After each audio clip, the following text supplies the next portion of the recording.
Begitu juga era Sayyidina Umar, era Sayyidina Utsman, Ali. Itu juga ngalami orang-orang yang ekstrim. Misalnya begini, saya contohkan korban-korban ekstrim yang real. Sayyidina Ali itu masyhur, dia punya musuh besar namanya Muawiyah. Karena permusuhan ini tidak bisa dihindari. Jadi kalau dalam fikih Islam, ini anak-anak saya ajari fikih.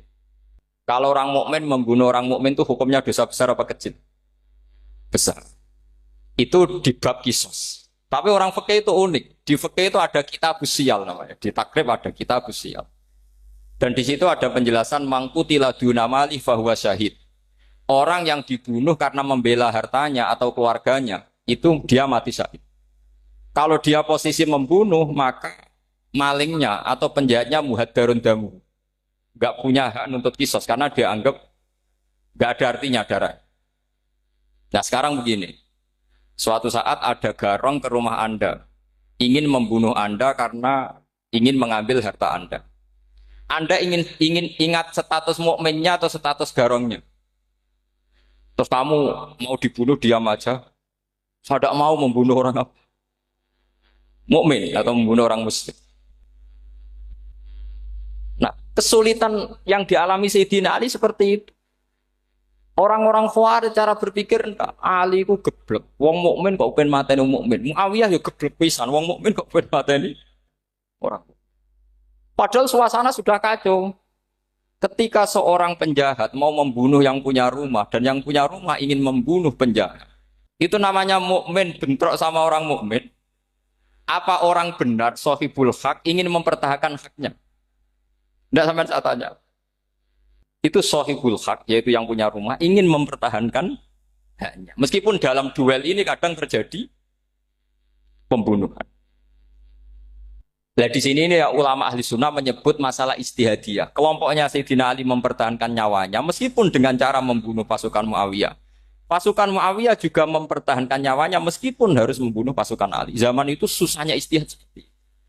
Tapi orang Khawarij cara berpikir enggak, ini biang keladi masalah itu Ali sama Muawiyah. Mereka malah rapat, ya sudah dua-duanya bunuh saja. Ya masyhur tuh, akhirnya Sayyidina Ali dibunuh oleh orang Khawarij.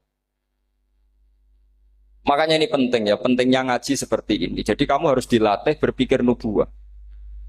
Ya dilatih berpikir apa? Nubuwah disebut al-ulama warasatul. Meskipun dengan cara yang ekstrim, tapi pikirannya saja, jangan perilakunya. Saya punya contoh sekian kasus, sekian tragedi. Misalnya begini. Saya itu dulu punya teman, dia soleh, bisa baca Fathul Mu'in.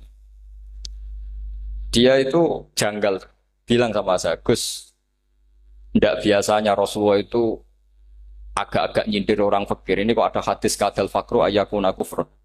Bahwa kefakiran itu mendekati apa? Kekufuran. Dia itu aneh sekali. Biasanya tidak biasanya Rasulullah kritik seperti itu. Walhasil ini singkat cerita, anak ini ngalami satu trauma. Dia itu miskin. Gara-gara miskin gitu jadi buruhnya orang non-muslim. Dan sering disuruh nganter majikannya itu ke tempat-tempat lokalisasi. Dia mulai mikir, ini gara-gara fakir saya harus nganter orang ke lokalisasi. Mulai ingat dia, sedekah Rasulullah ini gara-gara fakir saya jadi pengantar orang ke lokalisasi. Suatu saat majikannya itu benar-benar bangkrut. Malah tidak disuruh nganter. Pokoknya carikan yang cantik bawa sini. Pusing. Nah, dia akhirnya walhasil lari terus keluar. Terus dia cerita. Betapa ekstrimnya fakir. Sehingga gara-gara fakir saya harus jadi penolong orang yang mau apa mak? Anda boleh berpikir ekstrim. Tapi ekstrim dalam melawan kemungkaran itu tadi. Saya nggak boleh jadi fakir. Tapi takutnya fakir yang nanti jadi alat kemak. Imam Ghazali juga punya contoh seperti itu. Imam Ghazali pernah marah besar ketika tren di Baghdad itu orang belajar fikih semua. Hatta la yakuna thamma tabibun illa min ahli dhimmah, kata beliau. Sampai di Baghdad itu tidak ada dokter kecuali orang kafir dhimmah. Akhirnya kalau ada ulama sakit, saya masih ingat pas kecil. Kalau ada ulama sakit itu tidak boleh dibawa ke rumah sakit. Takutnya ketemu dokter muslim, non muslim malah disuntik langsung apa? Akhirnya ulama saat itu berfatwa, orang Islam harus ada yang jadi dokter. Banyaklah gus-gus yang sekolah ke dokter. Yang masyhur ya seperti Sahal bin Abdul Fattah. Itu dulu putranya Ki Fatah yang menolong Mbah Mahfud saat sembunyi. Saking idolakannya Basal, anaknya dinamakan Sahal, tapi dia jadi dokter spesialis bedah. Begitu seterusnya urusan negara. Dulu itu orang jabat itu tidak boleh, karena jabat itu dekat dengan syubhat, dekat dengan haram. Tapi gara-gara pejabatnya non-muslim, kalau bikin aturan ya ala non-muslim. Ulama akhirnya sadar, andikan kita yang jabat pasti tidak seperti itu. Bisa bikin perda ini, bisa bikin pelaturan begini yang menguntungkan Islam. Nah, jadilah banyak pejabat yang sekarang muslim. Tempat-tempat maksiat diobrak-abrik sama Satpol PP macam-macam. Kita untung.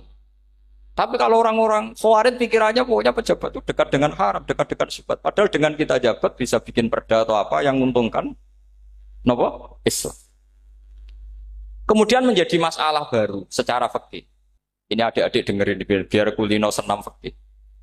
Kalau caleg soleh, misalnya Mas Nadif nyalek, ini tadi tak guyoni, mau jadi bupati ndak, kalau ya mau usah dukung.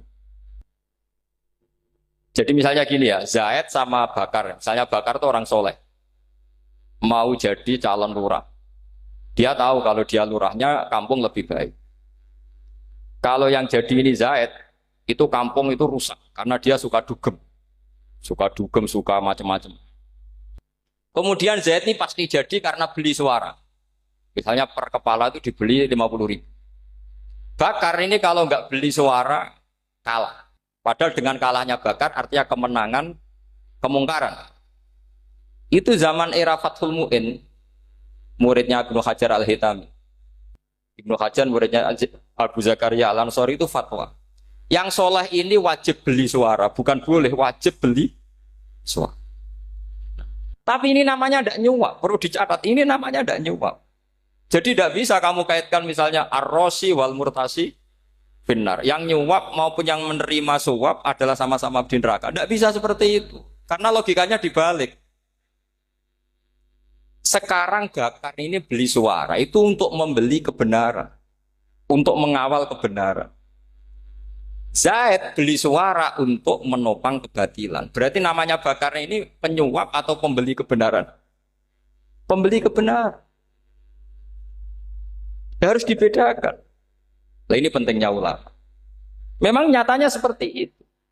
Yang dikatakan nyuap, riswah itu adalah membayar uang li'ibtolil haqqi untuk membatalkan kebenaran atau membenarkan kebatilan. Itu namanya nyuap. Tapi kalau mengeluarkan uang untuk menghakkan barang hak dan membatalkan barang batil, itu namanya uang perjuangan. Nah ini pentingnya mikir. Jadi ulama itu mulai dulu sudah berat. Nah sekarang sudah banyak orang-orang khusyuk yang biasa di masjid khusyuk. Kalau ditanya zaman akhir rusak kabeh, wong soleh-soleh wis nyuap. Kalau orang soleh ini tidak nyuap ya tidak jadi. Kalau nggak jadi mereka nggak ada yang jadi DPR, nggak ada partai Islam, habis malah Indonesia. Saya itu punya kenalan banyak pakar-pakar di Jakarta, itu cerita saya Pak Bahar. Indonesia itu solusinya gampang. Kita ini punya Bali, punya Batam. Itu kalau Bali dimakaukan, Batam dikayakan Hollywood. Amerika kaya itu bukan karena hebat. Pornografi dijual. Tinju di Nevada itu dijual, di Las Vegas dijual. Apa saja dijual. Kok tidak kaya itu gimana? Sementara Indonesia mau aur-auran gitu sukan partai Islam. Sebenarnya Indonesia gampang. Kalau ingin kaya, Bali itu dikayakan Hollywood atau dikalahkan Makau. Jadi kota judi. Batam dijadikan kaya Las Vegas. Itu transaksinya pasti triliunan. Orang kamane wong udo dijual, judi dijual, orang tinju dijual. Tapi gara-gara ada partai Islam, nyari rumus solusi ekonomi itu yang tidak seperti itu. Akhirnya kangelan. Akhirnya rapat isu. Tapi barokah tetap barokah partai apa? Yang menangnya caleg-calegnya rata-rata ya beli. Kalau tidak beli habis.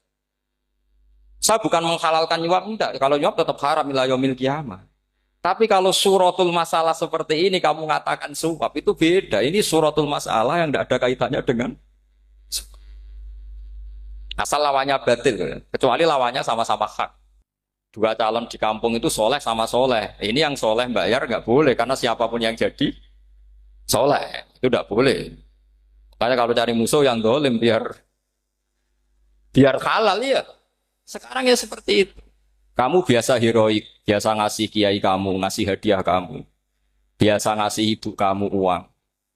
Ternyata ibu kamu setelah kamu kasih uang, dikasihkan adik kamu atau kakak kamu yang nggak pernah kerja, terus kamu marah-marah, ini tidak adil.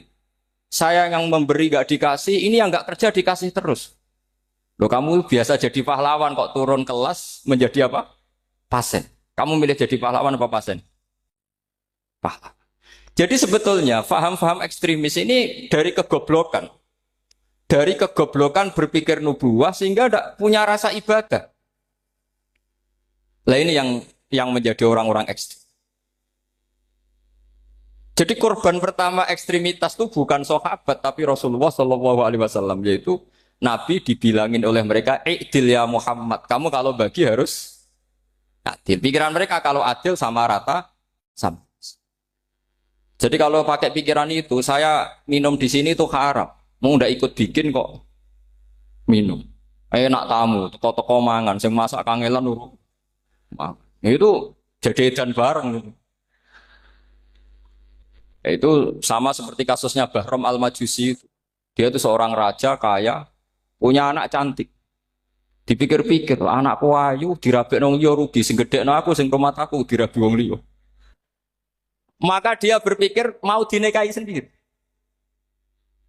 Karena tadi melihat Mas Nadif ya orang Kenya tadi, apa Nigeria? Nigeria. Malah gak layak itu maksudnya untuk orang. Ini Mas Nadif ini termasuk harus mendukung gerakan tidak ekstrim. Nyawanya masih itu karena barokahnya beliau agak-agak gitu. Tapi nggak sampai liberal ya, agak-agak pokoknya itu. Karena ketika ada gerakan ekstrim di Mesir, itu termasuk dia DPO. Ternyata setelah ada intelijen, beliau pas buka itu nggak makan dulu tapi rokok dulu. Wah ini mesti orang sekuler, nggak ekstrim. Akhirnya nyawanya sampai sekarang itu barokahnya rokok pas iftar itu pas. Nah tanya ini masih hidup, ya Mas? Ya. Ya pernah sepuh sama saya. Jadi pikiran-pikirannya Bahram itu seperti itu. Walhasil akhirnya Bahram itu menikahi anaknya sendiri. Masyhur itu dalam cerita. Jadi ceritanya itu ada seorang wali tidur di Masjid Haram sama Rasulullah, ditemuin gitu. Terus kata Rasulullah, salam saya untuk Bahram Al-Majusi. Ternyata dicari-cari nggak ada Bahram lain kecuali Bahram yang berdua, bahkan anaknya sendiri mau dinikahi. Ya cara berpikir karena seperti itu. Kalau kita berbuat banyak harus dapat. Itu bahaya. Bahaya sekali karena kalau dalam teori beragama itu al-yadul ulya khairum minal yadis sufla. Kalau biasa ngasih ya ngasih saja, itu heroik. Itu bagus. Jangan biasa ngasih sekarang bermental apa? Makanya saya itu kalau ngajar di pondok yang dulu pernah saya belajar di situ atau yang pernah sepuh itu, dikasih itu bingung. Karena saya ya masih waras itu. Jadi kalau dikasih itu bingung. Tapi banyak juga guru-guru yang dulu ngaji lama setelah ngajar di pondok alma maternya nuntut. Itu saya tidak tahu itu. Itu sudah ada agak-agak kayak itu tadi. Walhasil si Barom tadi itu, ini cerita harus saya teruskan karena nggak boleh diputus. Dapat salam dari Rasulullah. Ternyata di balik nakalnya dia itu pas mau bulan pertama, malam pertama itu ada seorang janda sepuh ke situ. Ganggu dia tentu ya. Ketika dikejar pulang lagi sampai 3 kali. Dia tanya, kenapa Bu kamu begitu? Katanya, saya ini anak-anak saya kelaparan. Kalau saya pulang anak-anak saya nangis minta makan. Saya ingin minta Anda. Tapi setelah saya ingat Anda ini majusi, saya mukmin, saya mukminah, saya pulang. Ya sudah Bu, kamu di rumah saja. Nanti saya kirimi makan. Dikirimi sendiri, padahal dia seorang raja, orang kaya. Barokahnya itu dia dikasih tobat sama Allah. Dan paginya ketemu tamu yang mengirimkan salam dari Rasulullah SAW. Akhirnya Bahram ini menjadi muslim. Tapi intinya berpikir seperti tadi itu salah. Bahwa kalau saya jasa banyak harus mendapat apa?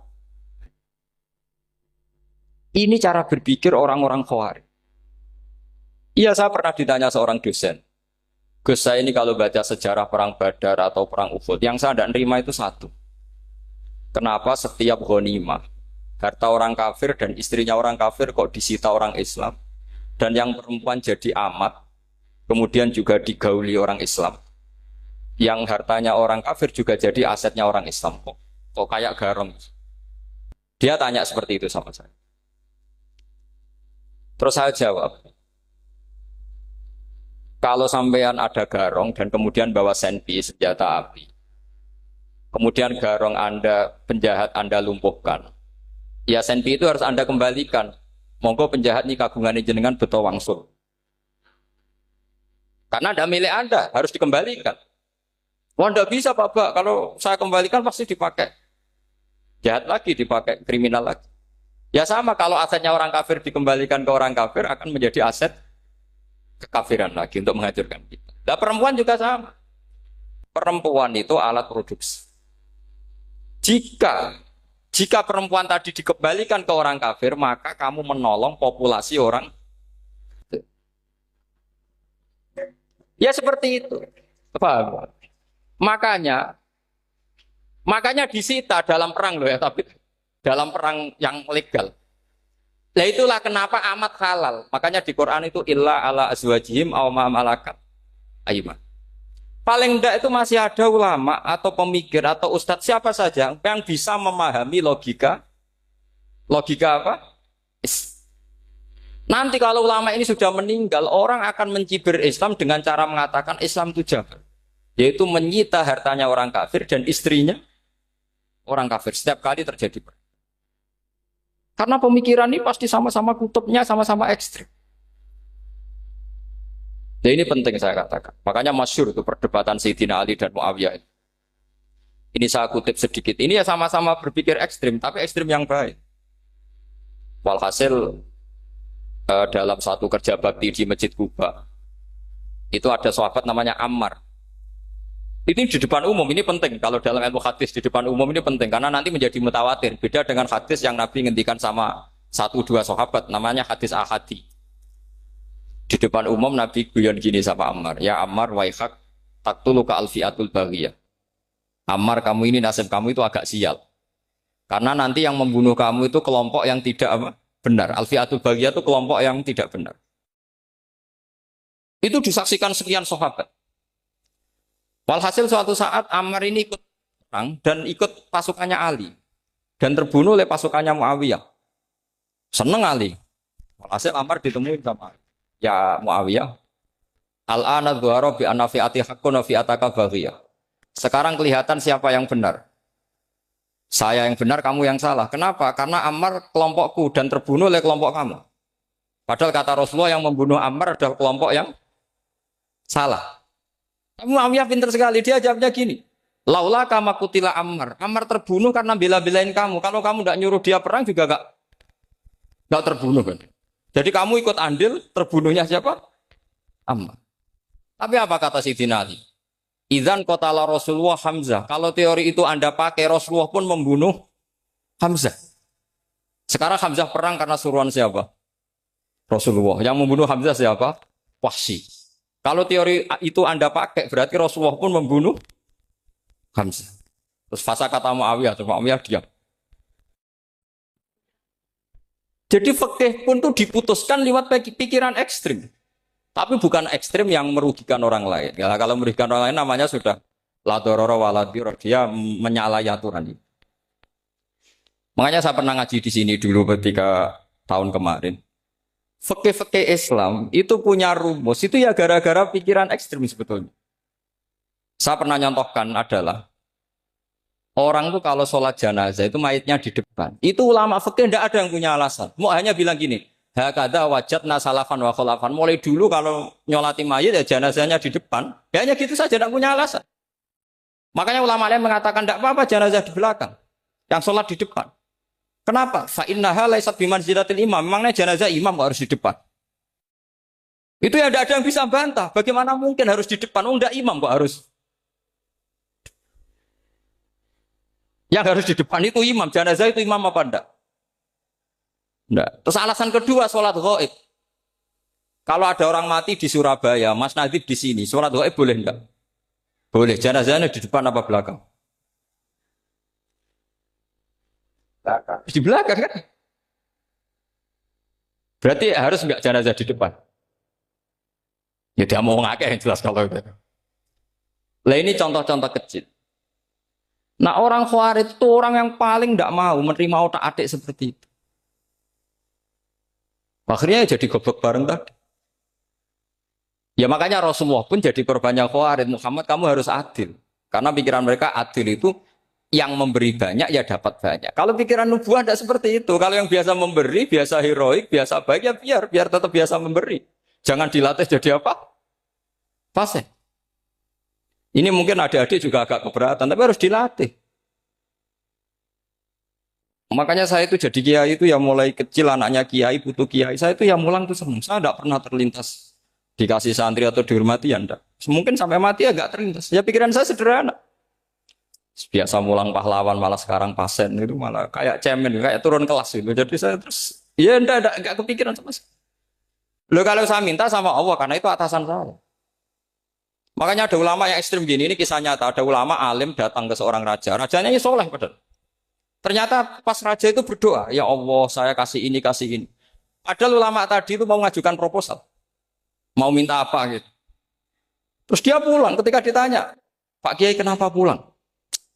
Ternyata raja itu minta zat yang sama yang saya mintai. Kalau raja saja masih minta ngapain saya minta raja, saya akan minta zat yang dimintai raja. Terus pulang dia. Wah itu ya pikiran ekstrim, tapi bagus ekstrimnya. Saya akan minta zat yang dimintai. Kalau sampean kan enggak, uteke saya les, sholat dinteni, tetap jalo. Oh, orang mikir seperti itu. Memang salah didik, salah itu tadi. Nah, ini harus dilatih. Masyhur itu ketika Nabi pas Fathu Makkah itu, orang-orang Ansor komentari Nabi gini, ketika Nabi sangat happy di Mekah, sangat enjoy di Mekah, kata orang-orang Ansor, Amar rojul adroka durok fatun fi ahli wa ulfatun fi asyiroti. Namanya orang pasti happy kalau di kampung halaman. Jangan-jangan Rasulullah itu nanti hidup di Mekah lagi, karena Mekah sudah dikuasai orang Islam. Beliau pasti kangen sama keluarga, sama Mekah. Tapi ya sama, ketika Rasulullah mulai ngasih itu, orang-orang Quraisy dikasih banyak, orang Ansor juga pikirannya seperti itu. Baru orang Ansor dilatih pikiran nubuwah, yaitu tadi. Mereka itu dapat kambing, dapat sapi, terus pulang. Kamu mendapat saya, milih mana? Milih Rasulullah Shallallahu Alaihi Wasallam. Sekarang kamu saya balik. Kamu punya kiai, kamu bisa memberi hadiah, memberi beliau. Suatu saat kiai Anda ini kaya raya, terus sering ngasih orang-orang yang nggak pernah berjasa. Kamu nggak pernah dikasih. Itu kalau pakai pikiran Khawarij, kiai ini salah karena ngasih orang yang tidak berjasa. Tapi kalau kamu pakai pikiran nubuah, enggak. Alhamdulillah saya tetap istiqomah memberi kiai itu. Dan alhamdulillah enggak dibales. Semoga balasannya di akhir. Ya sudah seperti itu. Kalau pakai pikiran gengsi tadi seperti itu. Masa biasa memberi sekarang posisi diberi. Saya rak turun kelas. Jadi sebetulnya pikiran ekstrim itu boleh. Tapi untuk yang seperti ini bukan ekstrim yang tadi. Makanya ini disebut al-hujjat. Al-hujjat itu satu logika yang bisa mematahkan asumsi awal. Ini saya harap santri-santri matolek, putra maupun putri berpikir seperti ini. Sehingga sama. Jadi misalnya sekarang dibalik. Kalau ada orang NTT yang masih non-muslim, itu orang kafir yang harus dibunuh atau orang kafir yang harus didakwai. Mesti pikirannya itu, kalau Nabi itu ya semua yang didakwai Nabi dulu orang kafir. Nah, ketika Nabi di Mekah itu pertama ketemu orang kafir itu dibunuh atau didakwai? Didakwai. Ya berarti pilihan sekarang ya didakwai bukan dibunuh. Nah soal perang itu perang itu beda dengan membunuh. Ada janjinya, ada macam-macamnya, terus nggak ada solusi itu baru ada apa? Jadi kalau sudah dibalik-balik gitu, makanya kata ulama-ulama, Khawarij itu pasti salah. Pasti salahnya adalah kalau orang tidak benar ya dibenarkan bukan dibunuh. Kalau setiap orang kafir dibunuh, Nabi kapan jadi nabinya? Karena orang kafir habis. Jadi metode bil hikmati ya ada, itu hasanah ya ada, karena orang kafirnya sudah apa? Mati. Terus, pertanyaan kedua, kalau Nabi harus ekstrim ngapain? Yang ngawal Jibril, halnya Israel lebih efektif. Jadi, jadi kalau sama-sama ingin ekstrim, Nabi itu nggak usah dikawal Jibril, kan enggak efektif kan? Harusnya yang ngawal itu siapa? Israel. Kan nggak repot. Nah, jadi saya mohon ini saya cerita. Jadi korban pikiran ekstrim itu bukan siapa-siapa. Pertama itu Rasulullah. Akhirnya Rasulullah menjelaskan, ya beginilah cara berpikir. Jadi saya kira demikian. Nanti mungkin kalau ada tanya-tanya, ada pertanyaan. Yang jelas kalau seputar ekstremitas itu bisa latihan. Ya sebenarnya bisa latihan di fikih. Karena fikih ini cerminan dari pikiran ulama. Ya, cerminan dari pikiran apa ulama yang tidak tekstual. Ya, seperti gini ya. Tasaddaqa Rasulullah so'an min tamrin au so'an min akidin. Ketika zakat fitrah itu Rasulullah mengeluarkan satu sok tamar. Tamar itu kurma. Kalau menurut tekstual berarti zakat fitrah harus pakai kurma. Tapi semua ulama sedunia mengatakan putih ahlil balad. Hanya dalam konteks Indonesia ya pakai apa? Beras. Berarti kata tamar diganti kut. Diganti apa? Kut. Jadi orang itu jangan diajak goblok bareng. Masa Nabi ngendikan tamar harus apa? Makanya saya pernah debat. Pak Nabi itu cingkrang. Kenapa orang-orang itu rata-rata tidak cingkrang? Saya bilang, Nabi itu hidupnya di Mekah. Kenapa Anda hidup di Indonesia? Iya, Nabi itu hidupnya di Mekah. Terus saya tanya lagi, Nabi itu hafal Quran, kamu udah hafal? Saya hafal Quran. Kalau cingkrang gampang, karek ngetok kata saya. Ya, kalau anak sunnah Rasul, Nabi hafal Quran, enggak? Hafal kan? Berarti kalau ikut sunnah Rasul, hafal Quran. Jangan cingkrak tok, ya hafal apa? Ya sama poligami juga gitu yang tadi diceritakan Mas Natif itu. Nabi itu poligami setelah Khadijah meninggal. Apa mereka mau nunggu istri pertama meninggal? Kalau ingin persis loh. Kalau ingin persis nunggu istri pertama meninggal. Ah iya. Enggak mau juga kan. Ya biasa saja lah. Pokoknya yang dihalalkan syariat ya kita bilang halal, yang diharamkan kita bilang apa? Enggak usah sok suci si sunnah Rasul. Saya punya banyak cerita. Abu Bakar itu dulu sering menghindari sunnah Rasul. Dulu Rasulullah itu kalau ada orang minta ya dikasih. Ketika Abu Bakar bikin Baitul Mal. Ketika ditanya ini zaman Rasulullah tidak ada. Kata Abu Bakar, huwa Rasulullah. Beliau itu Rasulullah. Mbak gak dimanage ya negara tertib. Umar bikin pasukan. Pasukan itu diangkat negara. Kalau dulu zaman Nabi yang ikut perang bahaya, yang tidak perang namanya munafik. Era Umar tidak, militer itu ditunjuk. Dia digaji pakai Diwanul Murtazikoh. Ketika ditanya, kenapa tidak kayak Rasulullah? Huwa Rasulullah, mbak tidak tertib pun tetap negara stabil. Karena ada karisma. Jadi kadang-kadang dalam banyak hal itu kita malah tidak boleh persis Rasulullah karena kadang banyak khususnya. Yaitu contoh yang paling masyhur di fikih ya kayak Nabi itu Neka 9 itu khususnya. Dalam strategi juga sama. Dalam strategi memanage negara juga sama. Banyak sahabat yang punya ide yang zaman Nabi itu tidak ada. Ketika ditanya, kenapa tidak persis Nabi? Katanya, huwa Rasulullah. Ya Rasulullah itu meskipun seperti itu, meskipun tidak tertib secara rasional, tetap dikawal wahyu. Makanya negara baik-baik saja.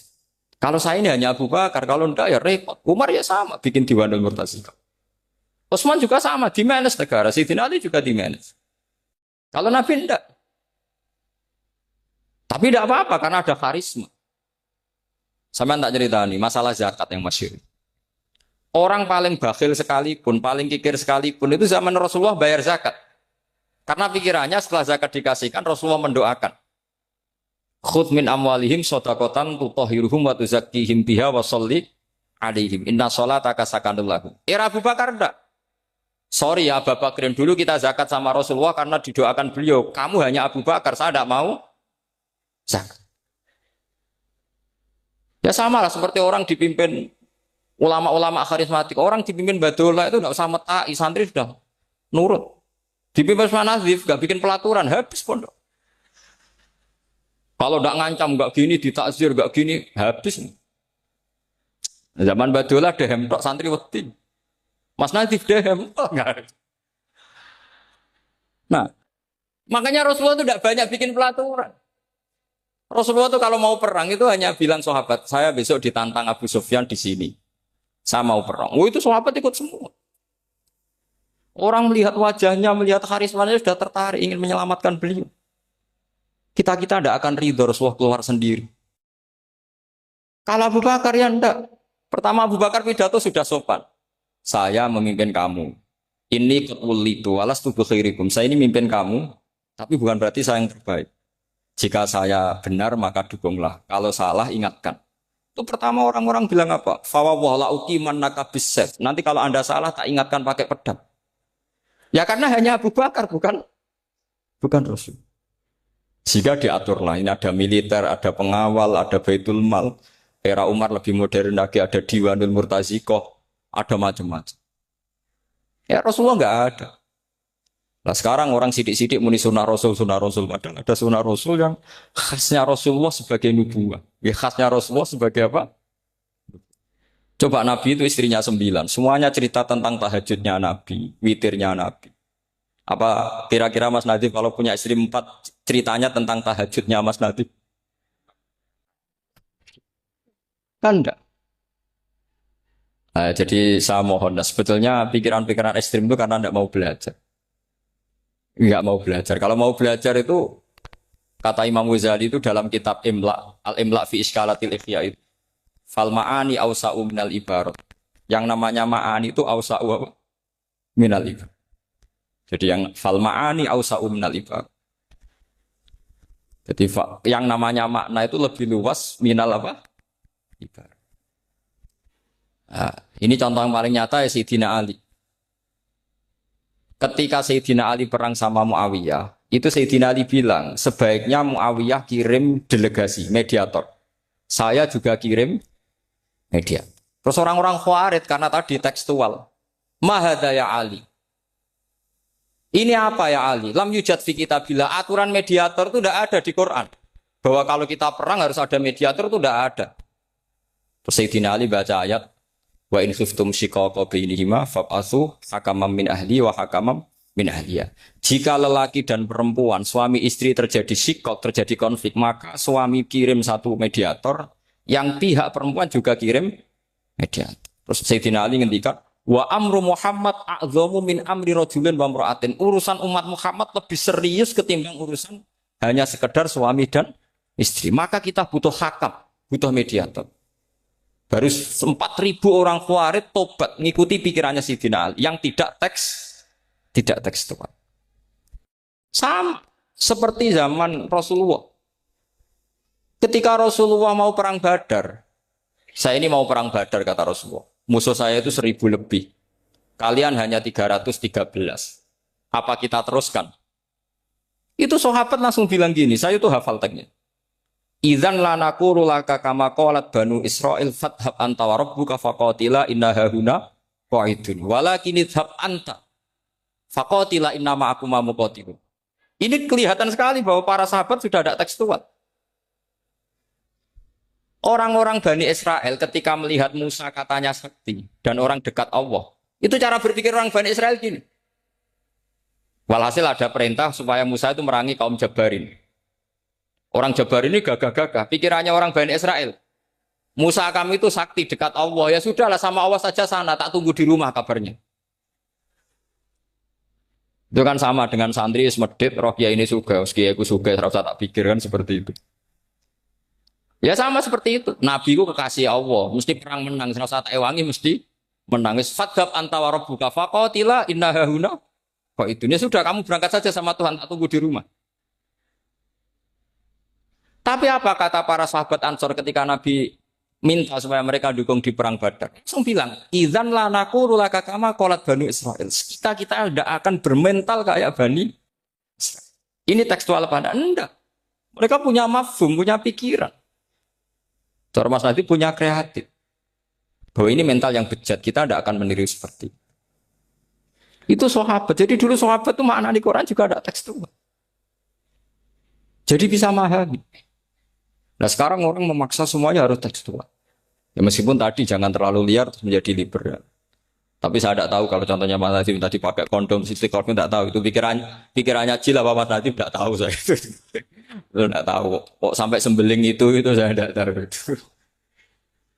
Oh, lagi juga kalau tidak bisa nyontohkan yang di luar itu saya itu ya tidak tahu mulai dulu ilmunya yang seperti itu terus ya tidak tahu lagi. Jadi mulai dulu zaman Nabi pun itu sudah ada pikiran-pikiran seperti itu. Jadi tekstual atau harfiah itu ya enggak. Nyatanya sahabat langsung bilang idzan lanaku rulaka kama qalat banu apa? Esra. Jadi ini saya kira demikian nanti kalau apa ada yang tanya monggo.